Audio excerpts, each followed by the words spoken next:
Bismillahirrahmanirrahim. Assalamualaikum warahmatullahi wabarakatuh.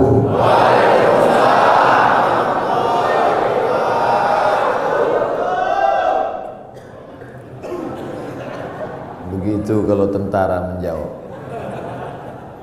Alhamdulillah wassalatu wassalamu ala Rasulillah wa ala alihi wa sahbihi wa man da'a bi da'watihi wastanna bi sunnatihi ila yaumi liqa'i rabbih. Rabbi shrah li sadri wa yassir li amri wahlul 'uqdatam min lisani yafqahu qawli.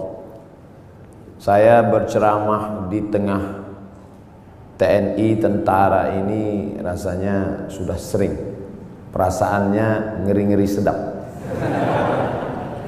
Dulu diundang oleh Komandan Korem Wirabima Riau Pekanbaru, dan biasanya mudah diingat karena mereka buat sesuatu yang khas.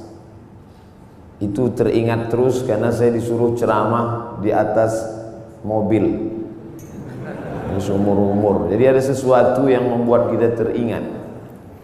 Berganti waktu itu Pak Nurendi, berganti komandan yang baru, itu teringat juga karena unik juga yang dia buat. Tiba-tiba datang ke rumah saya seorang tentara, Pak Dewa namanya. Pulang saya diberitahu tadi ada tentara datang. Saya tanya ngapain? Ngambil baju. Kenapa baju saya diambil? Ini ada apa-apanya ini? Rupanya beberapa hari setelah itu dia kirim 5 baju supaya Ustadz Somad ceramah bajunya ganti-ganti. Teringat. Kemudian pula di beberapa tempat ceramah hampir dibatalkan, tidak boleh, tapi akhirnya jadi. Setelah saya telusuri, kenapa jadi? Karena Bapak Dandim berani bertanggung jawab kalau ada hal-hal nanti yang bisa membuat Ustadz ceramahnya tidak jadi. Jadi saya di kesempatan ini tak dapat disebut namanya satu persatu, ingin mengucapkan banyak terima kasih kepada TNI yang sudah memberikan kontribusi dalam bidang dakwah. Mereka tidak berceramah tapi memberikan jalan. Kata Nabi, man jahaza ghazian, siapa yang memberikan jalan untuk dakwah maka dia sama seperti orang yang berdakwah. Dan siapa yang paling mulia nanti di hadapan Allah belum tentu yang ceramah, boleh jadi kameramen, karena mereka yang menshoot kemudian mengupload dan ditonton orang banyak. Oleh sebab itu siapa yang paling besar pahala jasanya di hadapan Allah? Mudah-mudahan kita semua nanti melihat amal kita di hadapan Allah, dan kita bersama di masjid ini, bersama di majelis duha ini, bersama di masjid Maulid Nabi Muhammad SAW, bersama pula kita nanti di surga Jannatul Firdaus. Kalau nanti Bapak Ibu mencari-cari kenapa Ustaz Abdul Somad tidak ketemu, tidak nampak di surga, cari di ruang VVIP. Kenapa Ustaz tiba-tiba ingat VVIP? Mengingat saudara-saudara yang di atas. Mereka ini ruang VVIP. Masya Allah, tabarakallah. Mengapa saya diundang dalam acara peresmian masjid? Memang itu doa saya selalu, dan saya sampaikan di beberapa ceramah. Tolong jangan undang saya peletakan batu pertama masjid, tapi undanglah saya pada acara peresmian peletakan keramik terakhir. Alhamdulillah doa itu dikabulkan Allah Subhanahu wa taala, dan yang mengundang saya Direktur Keuangan. Bangga kita.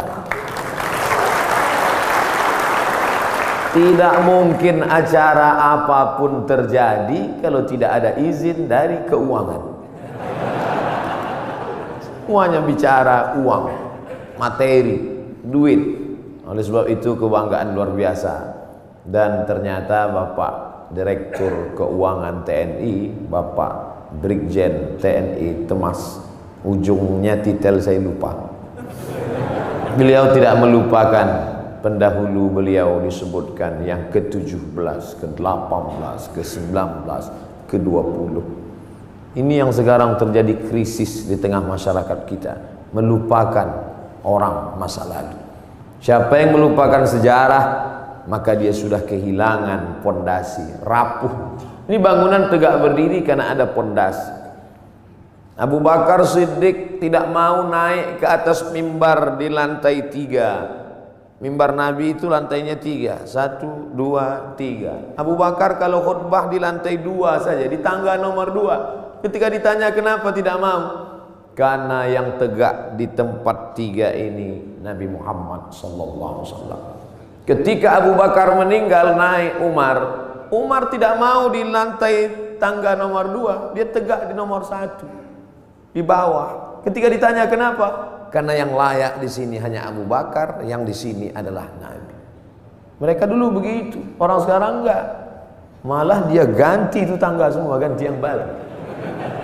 Tidak menghormati orang masa lalu. Apa itu pendahulu itu, enggak buat apa-apa kata dia. Tapi hari ini saya sedang diajarkan, wahai Abdul Somad, hormati pendahulu, hormati orang masa lalu. Kalau bahasa Bung Karno-nya, jas merah. Jangan sekali-sekali melupakan sejarah. Walaupun TNI jasnya hijau.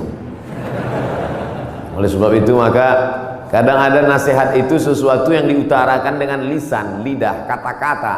Tapi ada perbuatan, action. Dalam pepatah Arab dikatakan lisanul hal afsah min lisanil maqal. Action, perbuatan jauh lebih berkesan daripada ucapan. Mari bangun masjid, mari kita bangun masjid. Man bana masjidan, siapa yang bangun masjid, banallah mithlahu baitan fil jannah, Allah bangunkan untuknya satu tempat dalam surga. Bolak-balik saya ceramah, tapi andai ada yang bertanya, Ustaz udah bangun masjid? Belum. Tapi ada orang yang tidak pernah ngajak orang lain, tidak pernah ceramah, tapi real, nyata hari ini. Yang bisa bangun dengan uangnya, bangun dengan uang. Tidak bisa bangun dengan uangnya, bangun dengan uang orang lain. Tapi dengan kekuasaan yang ada di tangan kita, mumpung tanda tangan masih berlaku, mumpung ada segenggam kekuasaan di ujung jari titipan Allah, pakai menolong agama Allah Subhanahu wa ta'ala. Itu selalu ceramah saya ulang-ulang, dan hari ini saya melihatnya real, nyata. Mudah-mudahan ini menjadi inspirasi bagi seluruh orang-orang yang diberikan Allah amanah jabatan dan kekuasaan. Selama saya memimpin harus ada satu masjid yang baru, harus ada satu masjid renovasi. Kadang saya pergi ke salah satu kantor-kantor tempat ceramah, megah, besar, hebat, acara convention hall. Ketika nanya, Pak mohon izin mau sholat ke masjid, kecil, karpet pun bau kepinding. Tapi di masjid direktur keuangan, masya Allah, megah, mewah, memandang ke atas, rasa-rasa dekat ke langit, doa terkabul. Mampunya indah. Kadang di beberapa masjid saya hilang konsentrasi, kehilangan bahan. Kenapa? Semua ibu-ibu berkipas. Hari ini tak ada. Adam, ayam, AC. Masya Allah, lihat. Itu sengaja di pintu AC itu dipasang ada tirai supaya menunjukkan dia hidup. Dipasang, hidup. Di beberapa masjid ceramah juga saya banyak AC, tapi nggak hidup. Ini hidup. Karpetnya luar biasa. Kemarin saya ceramah di salah satu provinsi, karpet tebal. Tapi sebelum naik ke atas, jamaah bisik, DKM, Dewan Kemakmuran Masjid. Ustaz, bagus nggak karpetnya? Bagus, saya bilang. Tolong nanti penggalangan dana, masih hutang Ustaz. Tapi masjid kita tidak. Masya Allah, tabarakallah. Man bana masjidan, siapa yang bangun masjid, banallah mithlahu baitan fil jannah. Orang Islam mesti kaya, karena syarat booking tempat di surga bangun masjid. Jadi yang nggak bangun masjid Pak Ustadz, yang nggak punya jabatan, yang nggak punya harta, ya siap-siaplah di emperan kaki 5.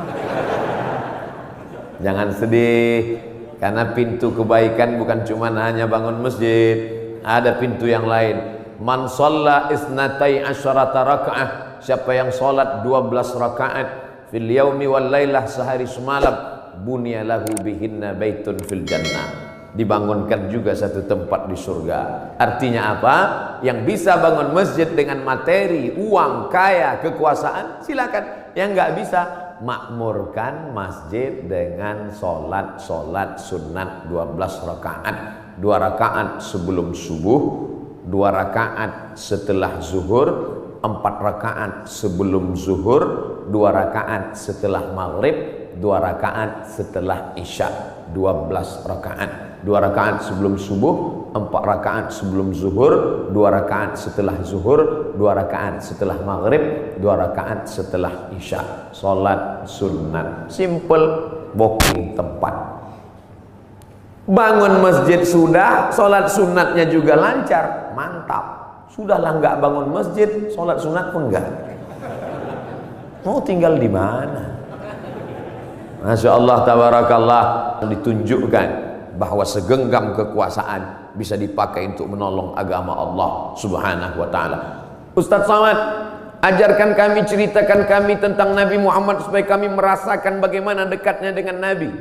Bapak-bapak TNI, tidak perlu saya ceritakan bagaimana kehidupan Nabi, karena yang paling bisa merasakan rasanya, gimana kira-kira perasaan Nabi saat itu adalah bapak-bapak tentara. Kenapa begitu?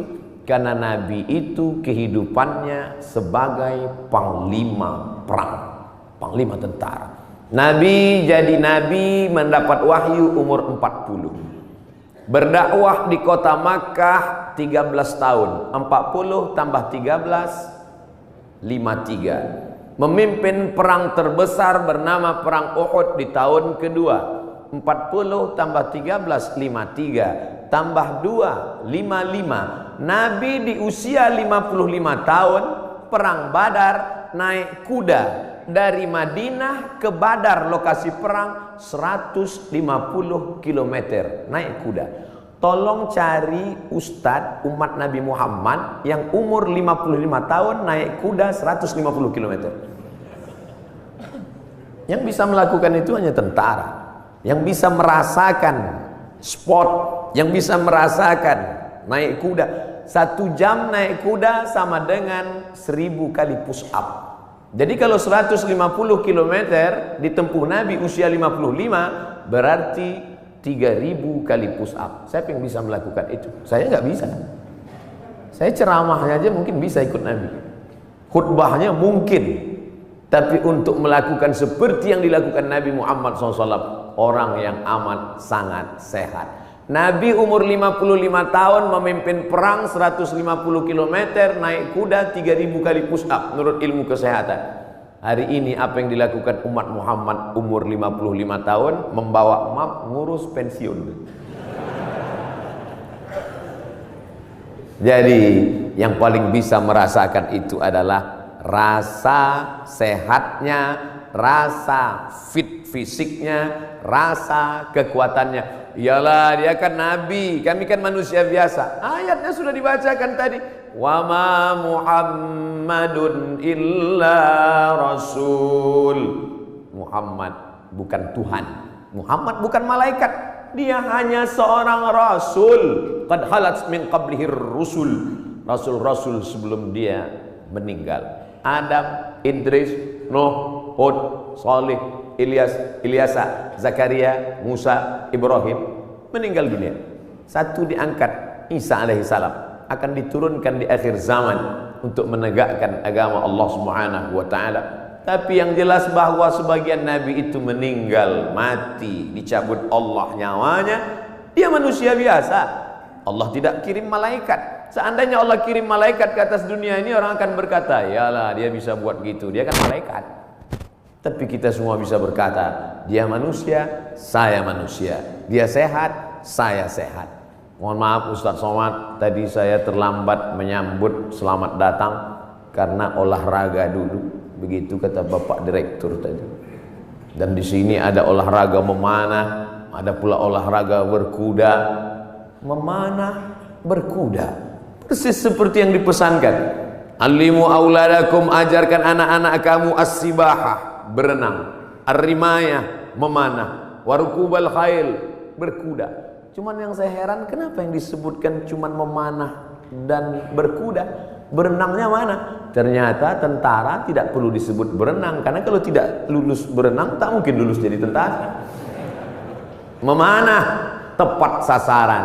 Untuk apa lagi memanah? Kan sekarang sudah ada senjata. Bagaimana nanti seandainya ada suatu zaman lalu lewat meteor besar di atas muka bumi, lalu semua besi-besi tertarik, habis dia sedot seperti besi berani yang lewat di atas bumi, maka semua besi tertarik. Apalagi yang bisa kita pakai kecuali memanah? Sehebat-hebatnya penembak sniper, tak ada lagi peluru, tidak ada lagi senjata, yang ada hanya panah. Maka memanah hari ini adalah senjata masa depan. Rukubul khail, berenang, menunggang kuda. Ustaz Somad cuma ceramah aja. Emang Ustaz pernah naik kuda? Itu yang video dan gambarnya viral, saya naik kuda. Tapi yang megang 4 orang. Ustaz naik ke atas, naik, foto, turun lagi. Memanah juga. Hebat juga Ustaz Somad, kemarin kami lihat video Ustaz memanah, tepat sasaran. Berapa anak panah tepat terus. Yang diupload yang tepat. Yang melesat nggak diupload. Membangkitkan motivasi anak-anak muda kita, pemuda-pemuda kita yang masa darah bergejolak, hawa nafsu luar biasa. Kemana disalurkan ini? Kepada 3: berenang, memanah. Ustaz, kalau kami banyak berenang ini, apakah hawa nafsu kami ini akan turun? Saya bilang, kalau kamu berenang sampai ke tengah sungai, ke tengah laut, bukan cuma nafsunya hilang, kamu hilang sekalian. Artinya apa? Islam tidak membunuh hawa nafsu, tapi hawa nafsu disalurkan dalam bentuk olahraga. Jadi jangan bayangkan Nabi Muhammad itu hanya duduk berzikir, baca Quran, lalu ketika datang orang cerita mati. Bukan begitu Nabi itu. Nabi itu panglima perang, strateginya luar biasa. Saat perang Badar, Nabi pagi-pagi sudah datang ke lokasi perang. Akhirnya lokasi perang dikuasai Nabi dan musuh ketinggalan. Kenapa Nabi awal? Nabi awal datang menyusun pasukannya di tempat matahari terbit. Karena Nabi pasti duluan, karena sebelum azan subuh dia sudah tahajud. Badannya sehat, habis tahajud witir, habis itu sholat subuh, langsung dia susun barisan. Datang pasukan musuh, sudah kehabisan tempat, sudah di booking duluan. Nabi susun barisan di matahari terbit. 1-0 sudah kena. Kenapa? Karena kalau disusun pasukan di matahari terbit, maka mata musuh silau. Mata yang silau tidak nampak di mana anak panah, di mana tombak, di mana pedang. 1 sudah kalah. Lalu kemudian dari mana Nabi tahu jumlah pasukan? Tempat mereka berkemah, datang seorang sahabat. Ya Rasulullah, ya, apakah ada wahyu turun di mana kita berkemah malam ini? Tidak ada wahyu. Datang sahabat kasih pendapat. Saya ada pendapat ya Rasulullah. Apa pendapatmu? Kita akan berkemah di lokasi ini, tempat oase, tempat air di gurun. Karena dengan menguasai oase, musuh akan kehabisan air minum, karena mereka datang 500 km dari kota Makkah, Madinah, dan sampai di Badar. 2-0 musuh kalah sebelum perang. Apakah Nabi ketika itu datang anak buah sahabat, ya Rasulullah, ini saya ada ide kamu jangan pakai, saya cukup dari Jibril aja. Nabi sebagai pimpinan mendengar saran dari bawahan, padahal dia menerima wahyu dari Allah Subhanahu wa taala. Poin yang ketiga, Nabi SAW tahu berapa jumlah musuh. Hebatnya strategi intelijen Nabi. Bagaimana caranya? Ketika Nabi melihat ada seorang pasukan dari kafir Quraisy mengendap-endap, kata Nabi, tangkap dia. Tapi ditangkap bukan untuk disiksa. Kebetulan yang mereka tangkap ini adalah tukang masak yang mengambil air. Ditangkap, ditanya oleh Nabi, berapa jumlah pasukan kalian? Kata tukang masak, mana saya tahu? Saya kan cuma masak. Masa pasukan itu kan yang tahu pimpinan. Nabi tanya, kamu kalau masak pagi siang berapa ekor kambing? Berapa ekor onta? Dia sebutkan, makannya sekian seekor onta, masaknya hari ini sekian kambing. Dari jumlah makanan Nabi bisa tahu, kalau begini makanannya berarti pasukan kalian sekitar sekian dan kita akan susun. Nabi perang penuh dengan strategi. Jadi jangan bayangkan Nabi dengan sahabat itu perang bismillahirrahmanirrahim, la haula wala quwata illa billah.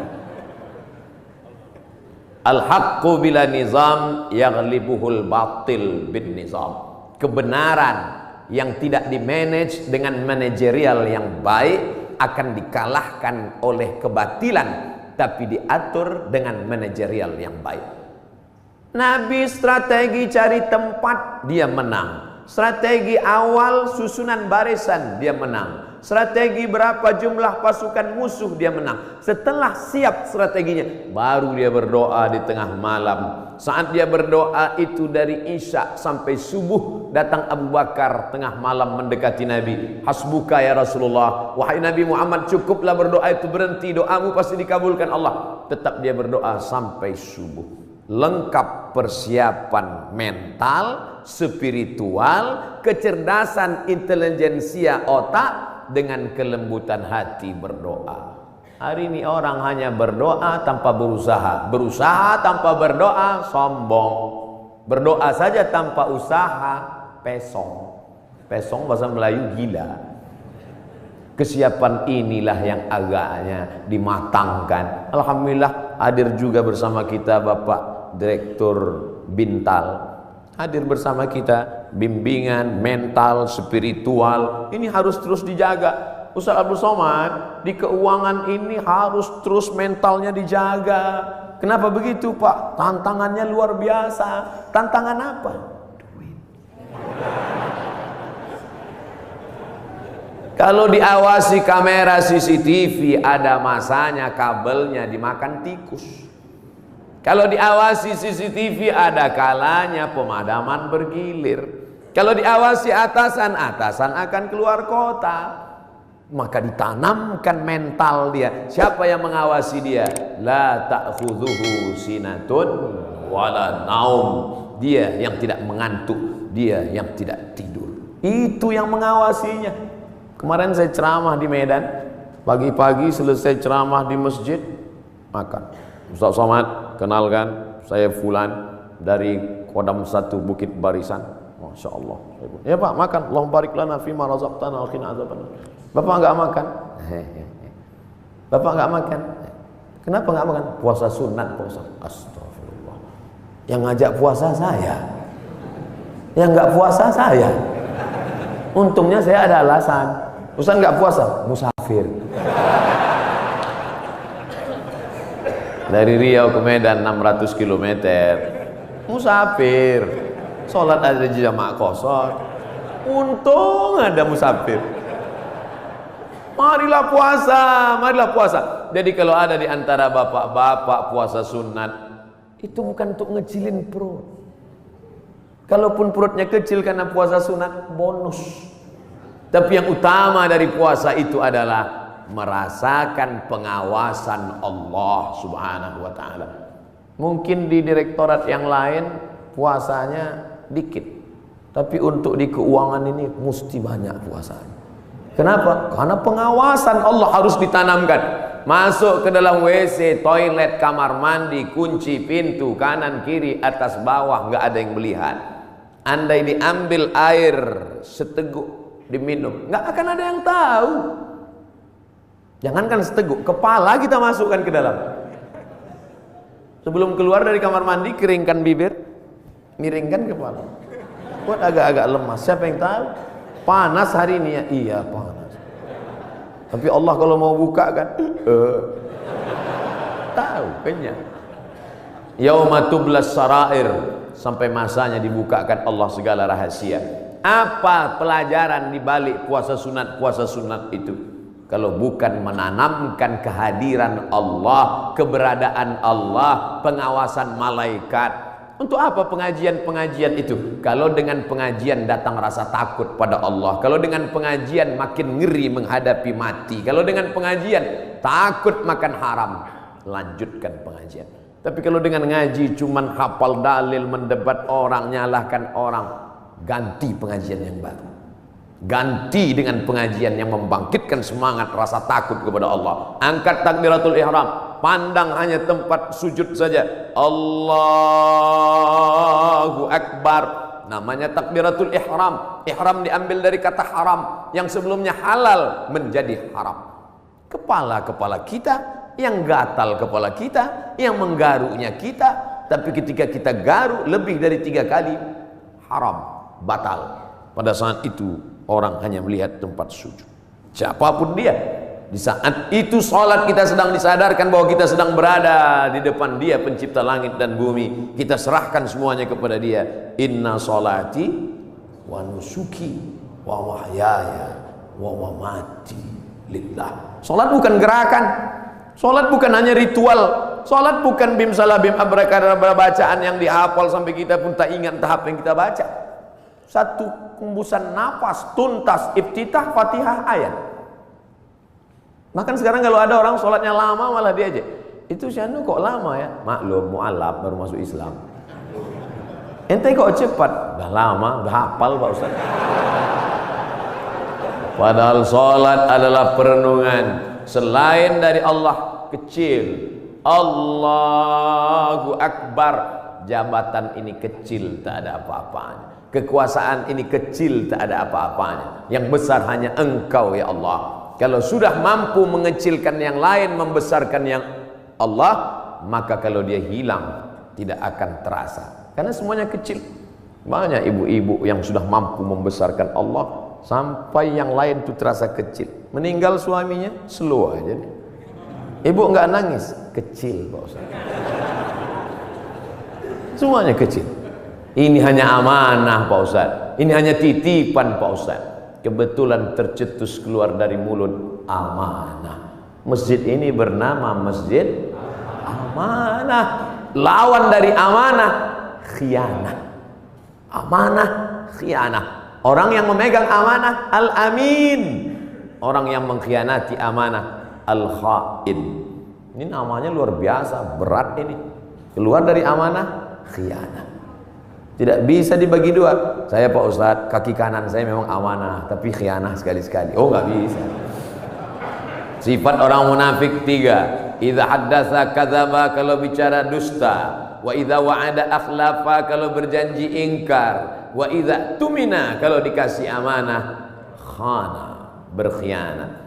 Itu mengapa masjid ini diberi nama amanah. Maka sehari berapa kali masuk kemari? Subuh mungkin tidak.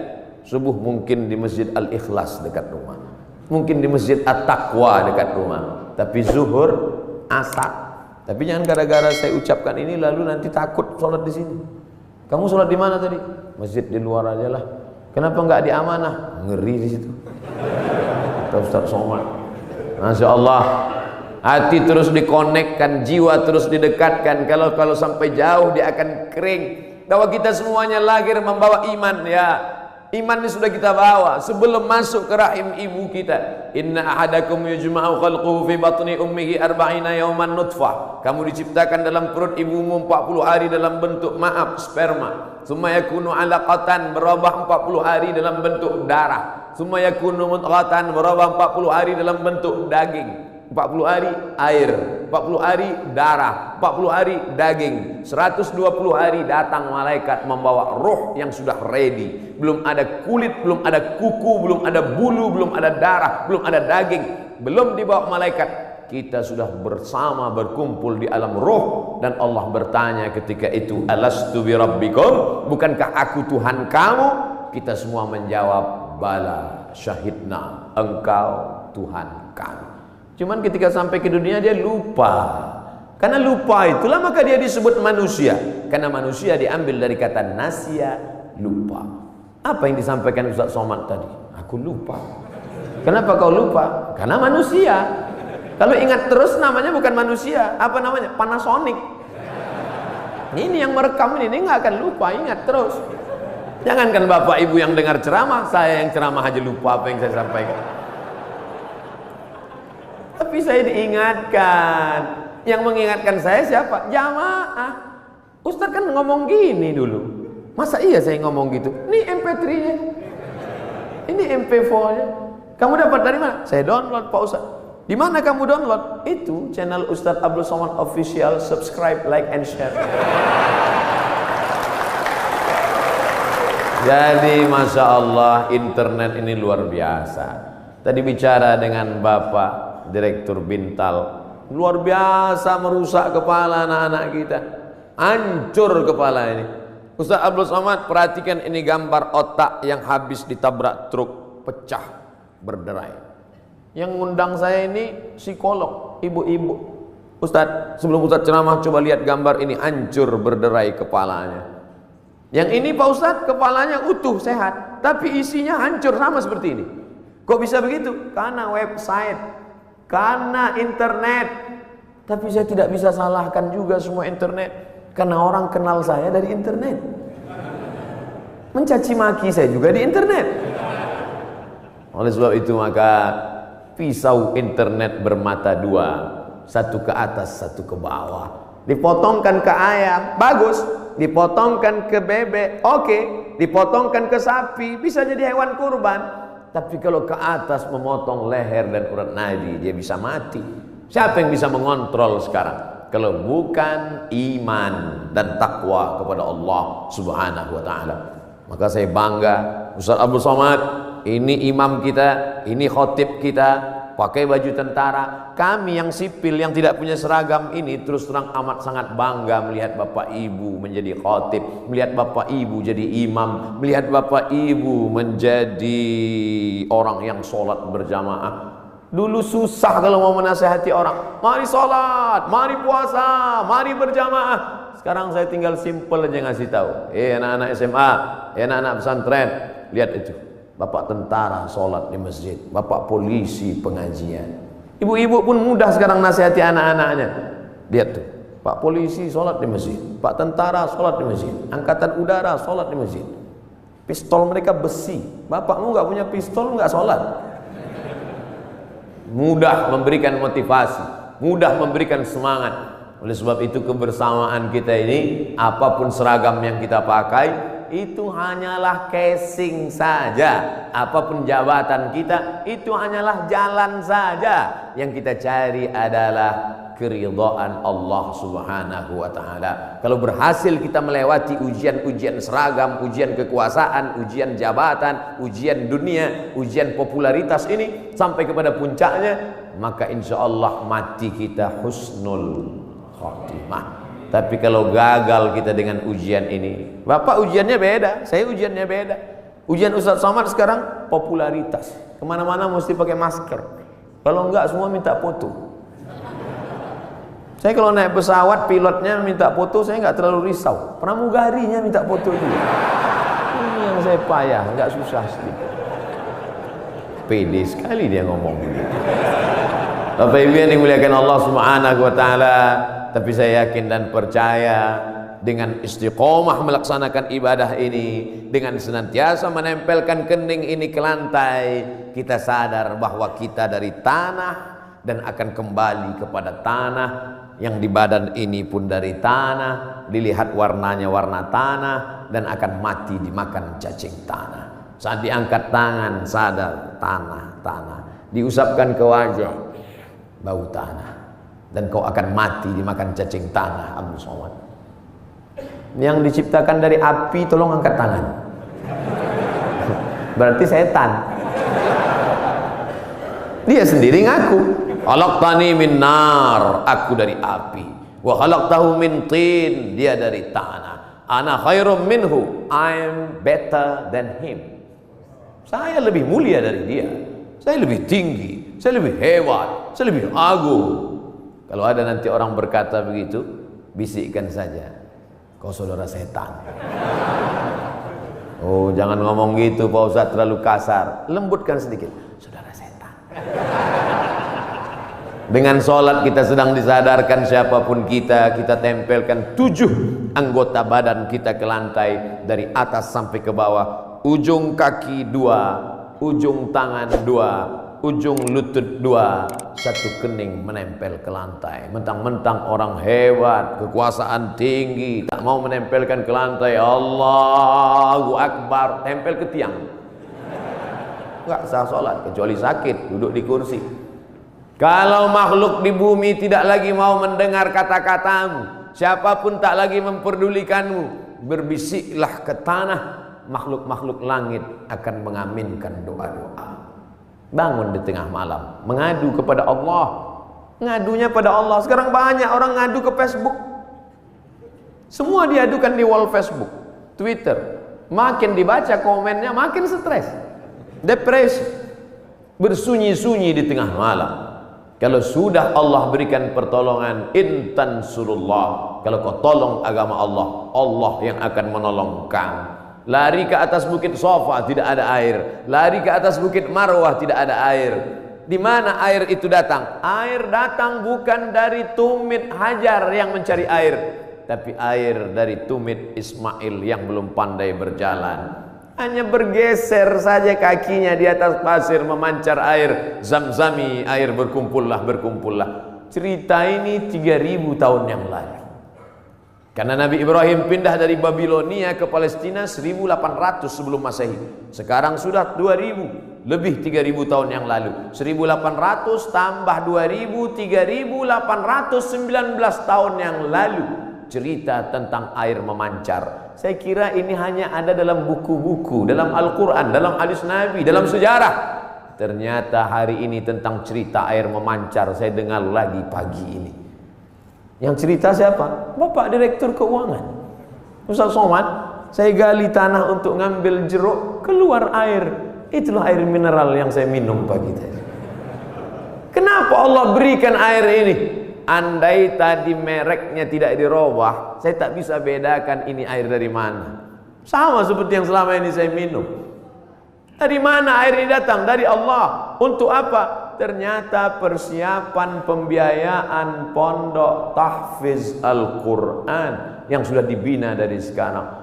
Datang rasa malu saya dalam hati. Saya selama ini cuma ceramah saja.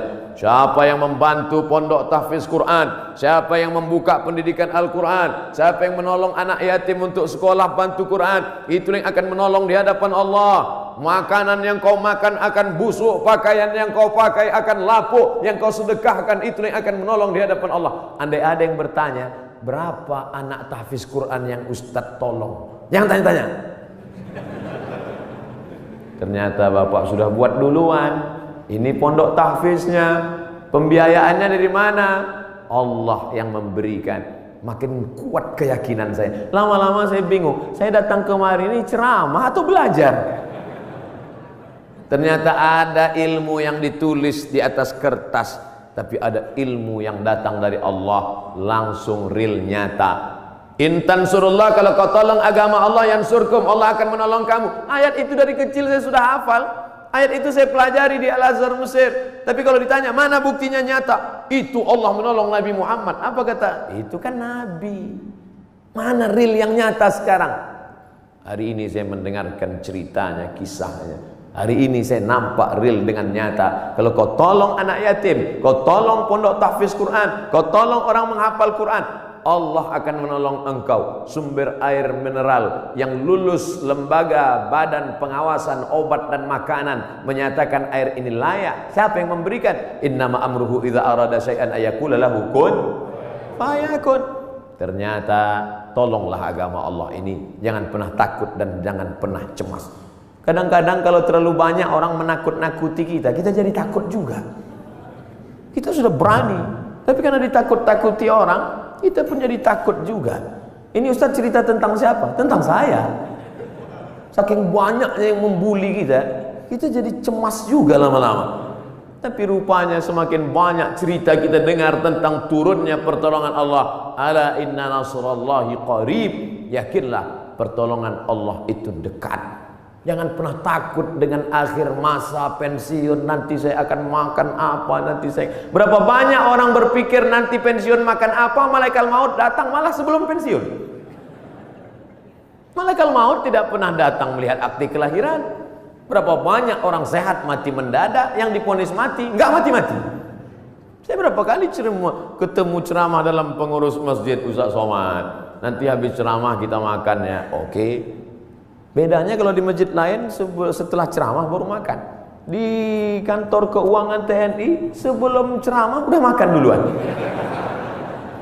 Tabarakallah. Ketika selesai makan, kata Pak Ketua Dewan Kemakmuran Masjid Ustaz Somad, saya ini sudah diponis, kata dokter, kena jantung koroner, harus dibelah urat kaki naik ke atas. Terus saya takut Pak Ustadz ngelihat ayam potong dibelah. Jadi ya saya nggak dioperasi. Katanya berapa lagi umur Bapak? 2 bulan Pak Ustadz. Terus udah 2 tahun nggak mati-mati.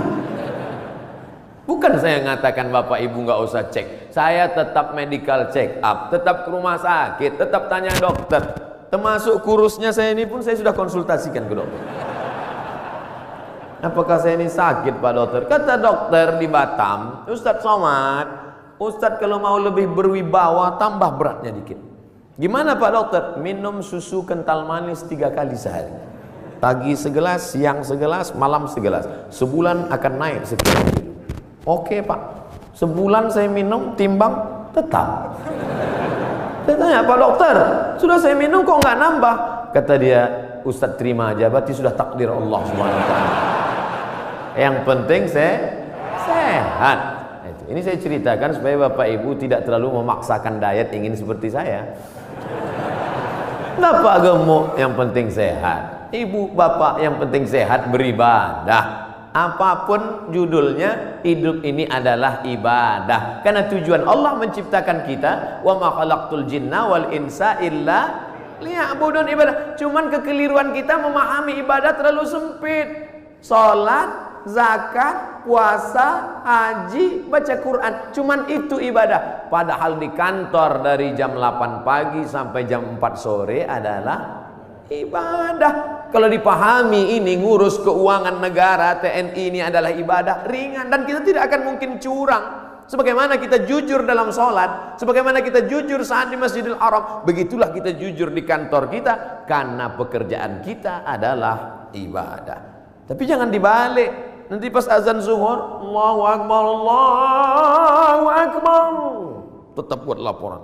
Loh, ente nggak ke masjid amanah? Ibadah. Ini harus diluruskan juga.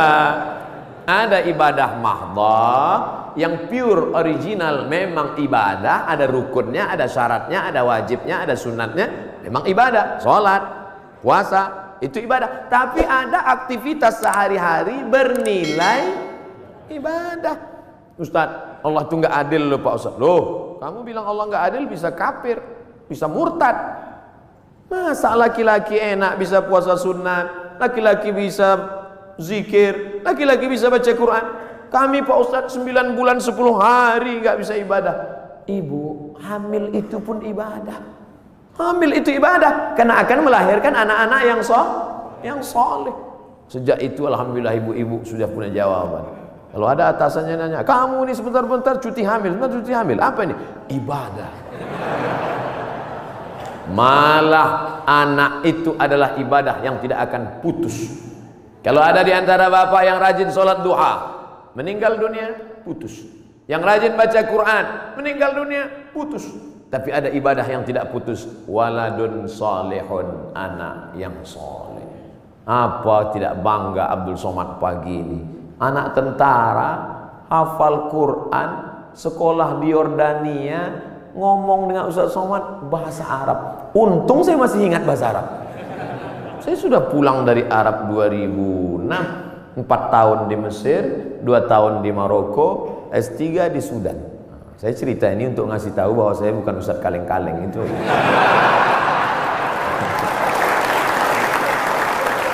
Kadang kalau ada orang cerita itu kita terlalu fokus pada kata-katanya. Sebetulnya di balik cerita itu yang penting, bukan kata-katanya itu. Perhatikan baik-baik. Saudara yang dimuliakan Allah SWT. Tapi kadang perempuan yang diingatnya bukan substansi maknanya, tapi katanya itu yang dia ingat. Makanya banyak perempuan terbuai oleh kata laki-laki, karena banyak laki-laki yang pandai menjual kata. Tapi kita harus pilih kata yang tepat, karena perempuan selalu mengingat kata yang tepat. Makanya Nabi tidak pernah panggil nama Aisyah Nabi tak pernah panggil hei Aisyah, enggak, tapi dia gunakan kata yang lembut, ya Humaira, wahai engkau yang kulitnya putih kemerahan. Karena perempuan akan mengingat kata pujian itu, ya Humaira. Tentara yang tegas, tapi ketika bertemu dengan ibu-ibu Persit, Kartika, Chandra, Kirana, maka kalimat dia tidak kalimat perang. Tidak mungkin dia pakai siap, katanya. Tidak. Tapi dia pakai kata-kata yang lembut. Nabi Muhammad panglima perang, Nabi Muhammad tentara, tapi kepada perempuan apa kata dia kepada Aisyah? Ya Humaira, wahai engkau yang kulitnya putih kemerahan. Ustaz Somad, ya boleh saya panggil istri saya Humaira? Boleh. Tapi dia nggak putih, nggak apa-apa.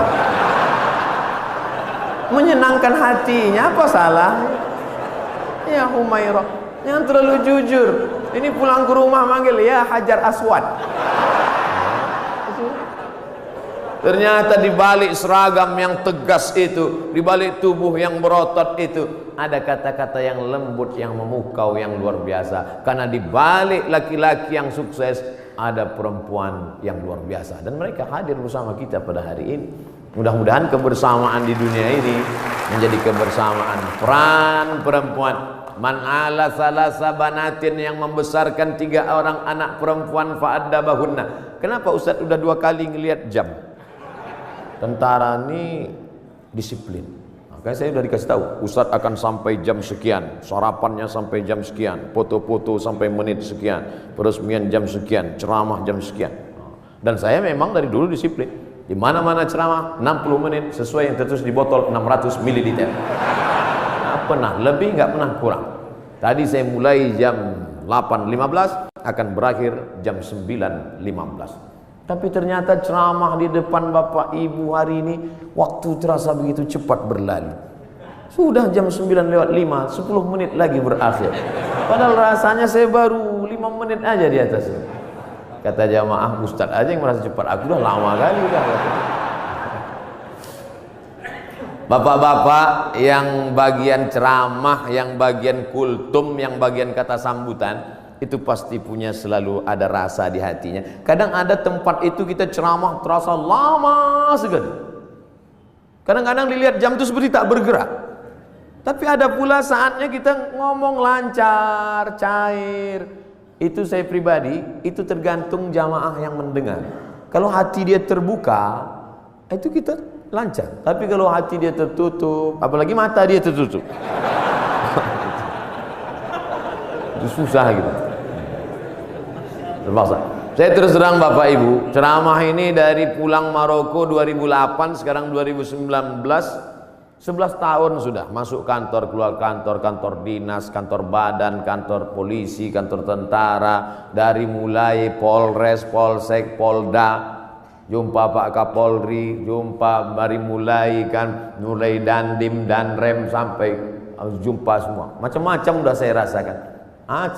Ada kadang atasan itu duduk saya, dinaikkannya kakinya pas ke wajah saya. Ingat saya yang berkesan gitu, ingat saya. Sampai mati saya nggak mau datang lagi. Ustadz dendam nggak? Ingat aja. Nah, pernah juga saya pas ceramah, saya sedang ceramah, mereka cekikikan di belakang, kiki. Lalu saya tutup aja, demikianlah tahu saya ini, saya pun pulang. Mereka nanya sampai ke parkir, kenapa Ustaz, ada apa? Saya bilang, la tu'alliqil jawahir fi a'naqil khanazir. Jangan gantungkan permata di leher babi. Karena babi tidak bisa membedakan mana pasir, mana permata, mana rambut, mana ijuk, mana rumput, mana ilalang, mana padi. Dia tak bisa bedakan. Tapi hari ini di depan bapak-bapak yang berseragam, jenderal-jenderal, bintang 1, luar biasa. Itu aja yang saya tahu bintang, yang lain saya tak tahu. Saya merasa dihormati, dimuliakan, ceramah saya didengar. Pernah juga saya ceramah di salah satu kantor, waduh, ramai, hebat. Begitu selesai ceramah, semuanya merebut absen. Rupanya dia absen atas. Ketakutan. Tapi hari ini saya merasakan ada ketulusan. Mudah-mudahan amal kita ini karena Allah Subhanahu.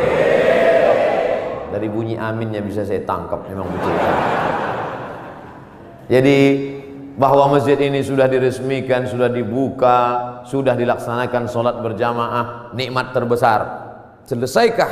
Belum. Ada yang paling penting, istiqomah. Tapi ketika saya ceramah tentang istiqomah, marilah kita istiqomah. Selesai ceramah, datang panitia, Ustaz terlalu banyak nyebut istiqomah. Istiqomah sudah punya suami Pak Ustaz. Istiqomah yang kita maksudkan adalah angin datang, ombak memecah, angin puting beliung, tapi kita tetap melaksanakan sholat berjamaah. Karena ini yang bisa menolong kita. Yang lain tak bisa menolong saat malaikat maut mencabut nyawa. Yang bisa meringankan itu hanyalah la ilaha illallah Muhammadur Rasulullah. Yang belum membuat apa yang sudah dibuat, ini menjadi inspirasi. Mesti ada dalam hati berniat, kalau aku punya jabatan itu nanti, kalau aku punya harta itu nanti, kalau aku punya tanda tangan itu nanti, aku akan buat seperti ini. Jangan diucapkan, takut tergigit lidah, camkan dalam hati. Kalau nanti aku bisa begini, aku akan sekolahkan anak yatim. Aku terinspirasi dengan ceramah Ustaz tadi, ternyata Allah tolong rezeki berlimpah kalau sekolahkan anak yatim. Pulang dari sini jam 4, jam 5 nanti sore, mampir ke panti asuhan, tanya, saya belum bisa buat panti di rumah, tolong ke sini. Berapa anak yatim di sini Bapak panti, saya mau ngasih beras kemari. Untuk semuanya Pak? Enggak, 3 kilo aja. Kebetulan kita baru mampunya segitu, jangan paksakan lebih dari kemampuan. La yukallifullahu nafsan illa wus'ah. Beramal ini kalau mau ditunggu nantilah sholat sunat, setelah ini agak ringan, tidak akan pernah. Bersedekah pun begitu. Saya nantilah sedekah Pak Ustadz setelah kepribadian saya mapan, punya rumah pribadi, mobil pribadi, kebun pribadi. Nantilah Pak Ustadz setelah anak kuliah, ternyata biaya kuliah makin tinggi. Nantilah setelah anak kerja, ternyata setelah kerja persiapan untuk nikah. Nantilah setelah anak punya anak, ternyata cucunya lebih banyak lagi biaya. Sampai mati kita tidak pernah beramal. Mumpung masih sehat, sempat-sempatkan. Mumpung masih ada, sempat-sempatkan. Mungkin yang kecil itulah nanti akan menolong kita di hadapan Allah Subhanahu wa ta'ala. Abdul Somad diminta bercerita tentang Nabi Muhammad dalam waktu 60 menit. 63 tahun mau diceritakan 60 menit. Bahasa Arabnya mustahil. Impossible, tidak mungkin itu. Oleh sebab itu kita gunakan telinga, datang pengajian, ceramah, tausiah, maulid. Wal basar, mata, baca buku. Saya anjurkan di bulan maulid ini beli buku sejarah Nabi, macam-macam. Saya pernah diberi oleh Bapak Dirintel, judulnya Intelijen Nabi. Bagus. Jadi yang dibaca itu khusus aspek intelijen Nabi. Saya pernah juga diberi buku, tapi untuk buku umum yang bahasanya simple, sederhana, judulnya Ar-Rahiq Al-Makhtum. Tidak diterjemahkan ke bahasa Indonesia judulnya. Memang itu judulnya, Ar-Rahiq Al-Makhtum, tapi isinya bahasa Indonesia. Ditulis oleh seorang pemenang Nobel Sejarah Islam Internasional dari India, namanya Syekh Safiur Rahman Al-Mubarak Furi. Dulu bukunya saya beli 44.000, soft copy, soft cover. Kalau harganya naik bukan tanggung jawab saya. Beli. Nanti kita mati, anak kita buka lemari, menangis dia melihat buku, ternyata papa meninggalkan buku tentang Nabi. Pertama dia nangis karena ada warisan tentang Nabi. Yang kedua dia nangis bukunya masih di sampul plastik. Tapi nggak apa-apa. Tanamkan cinta Nabi pada anak-anak kita, supaya sebesar apapun jasa kita, anak kita lebih hormat Nabi daripada kita. Kenalkan anak kita dengan Nabi. Tadi sebelum kemari saya ketemu dengan sahabat-sahabat dari artis. Kalian tidak bisa ceramah, buat film animasi, buat film cerita tentang Nabi. Nusa dan Rara, cerita tentang Nabi untuk anak-anak kita. Kan nggak mungkin anak-anak itu saya ceramah Nabi. Kumpulkan anak 5 tahun saya ceramah, Assalamualaikum Rasulullah. Nggak peduli mereka, sesuai dengan bahasa mereka masing-masing. Ibu-ibu dengan video pendek share di grup-grup WhatsApp, anak-anak dengan video-video animasinya, bapak-bapak dengan ceramah khutbah Jumatnya. Tapi yang paling penting adalah perbuatan kita, tindak tanduk kita mencerminkan Muhammad sallallahu alaihi wasallam. Biasanya Ustaz Somad kalau ceramah itu pakai poin 1, 2, 3. Di sini tidak, karena saya berhadapan dengan jamaah yang smart. Ustadznya Somad. Jamaah sudah bisa menyimpulkan sendiri. Apalah kesimpulan ceramah Ustaz Somad tadi? Kesimpulannya adalah hidup adalah ibadah. Maka setiap detak jantung, hembusan nafas, langkah kaki, ayunan tangan, bisikan telinga, kedipan mata, semuanya mesti bernilai ibadah. Kalau bergerak, geraknya adalah zikir. Kalau diam, diamnya adalah fikir. Berzikir dapat pahala, berpikir pun dapat pahala. Makanya kalau ada teman di sebelah dari tadi diam aja, berarti dia sedang berfikir. Sampai meleleh Pak Ustaz. Waktu-waktu kosong diisi dengan Allahumma sholli ala sayyidina Muhammad wa ala ali sayyidina Muhammad. Allahumma sholli ala sayyidina Muhammad wa ala ali Muhammad. Allahumma sholli ala sayyidina Muhammad wa ala Muhammad. Ketika terjadi tsunami, dicarilah makam-makam yang tertimbun. Ada satu makam belum dikebumikan, jasad di balik-balik kayu batu ditemukan jasad seorang tentara masih berbaju seragam. Sudah seminggu jasadnya tidak busuk, utuh. Semua orang heran. Dia bukan ustadz, bukan penghafal Quran, manusia biasa. Apa yang membuat jasadnya tidak busuk, harum semerbak? True story, kisah nyata. Dicari teman-temannya, apa yang membuat? Dia tidak pernah mau membicarakan aib orang lain. Setiap ada orang-orang cerita aib, dia pergi atau diam dan selalu berzikir. Allah jaga jasadnya dari cacing tanah, Allah jaga jasadnya dari bakteri sehingga tidak tercium bau aroma bangkai, karena dia selalu menjaga aib orang lain.